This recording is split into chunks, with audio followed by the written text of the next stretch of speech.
देखते हैं कुछ और कंजंक्शन। इसके पहले एंड और के बारे में देखा था।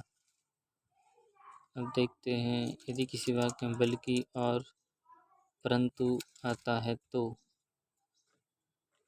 उसके लिए हम वर्ड का यूज़ करते हैं। जैसे राम और श्याम अच्छे दोस्त हैं पर वे एक दूसरे से लड़ते हैं। Ram and Shyam are good friends but they fight with each other. उसके बाद मैं कहीं भी जा सकता हूँ तुम्हारे घर के अलावा। I can go anywhere but your home. उसके बाद यह पेन नहीं बल्कि पेंसिल है। This is not a pen but a pencil. उसके बाद यदि किसी वाक्य में क्योंकि और चूंकि आता है तो उसके लिए हम फॉर, एज, बिकॉज, सिंस का यूज़ करते हैं। लेकिन फॉर और एज का यूज सेंटेंस के पहले और बीच में भी हो सकता है, और बिकॉज का यूज़ हमेशा बीच में होगा और सिंस का पहले होगा। यदि फॉर का यूज़ बीच में करते हैं तो उसके पहले कॉमा लगाते हैं। इनके एग्जाम्पल देखें तो मैं बीमार था, मैं नहीं आया क्योंकि मैं बीमार था। I didn't come because I was unwell, या I I didn't come for I was unwell, या I didn't come as I was unwell. मैं नहीं गया क्योंकि मैं बिजी था, मैं नहीं गया क्योंकि मैं बिजी था। I didn't go because I was busy, या क्योंकि मैं बिजी था इसलिए नहीं गया। Since I was busy so I didn't go. उसके बाद यदि किसी सेंटेंस में भी आता है तो उसके लिए हम ऑल्सो, इवन, आइदर, टू और एज वेल का यूज़ करते हैं।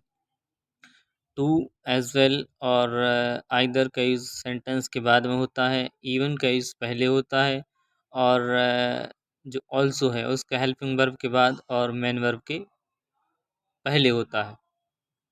और इवन का यूज़ पॉजिटिव और नेगेटिव दोनों सेंटेंस में होता है।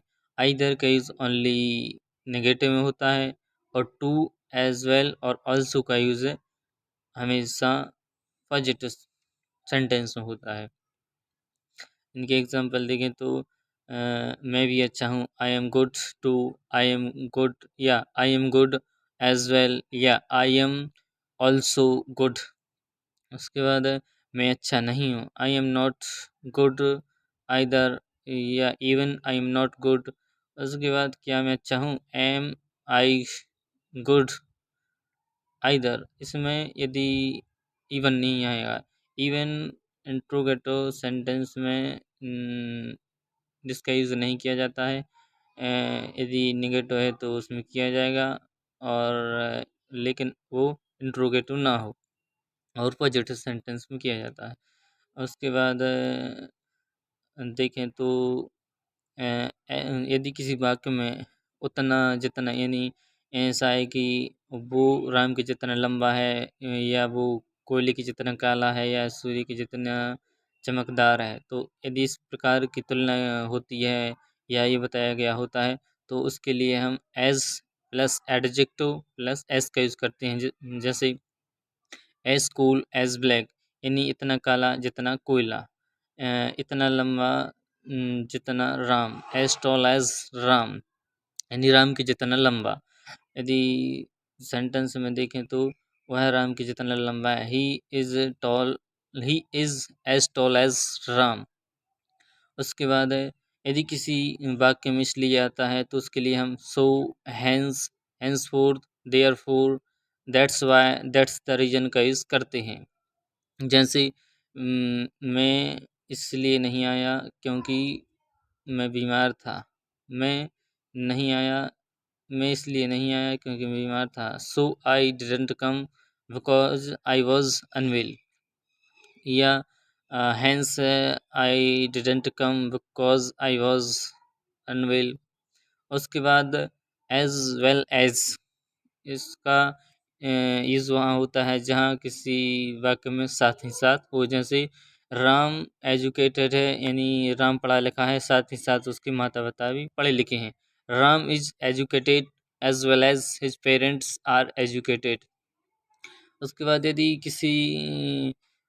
दो सब्जेक्ट हैं और उसके बीच में एज वेल एज आता है तो हेल्पिंग वर्ब पहले ही सब्जेक्ट के अकॉर्डिंग ही आएगी। जैसे जैसे राम और राम और साथ ही साथ उसके दोस्त भी अच्छे हैं। Ram as well as his friends is good.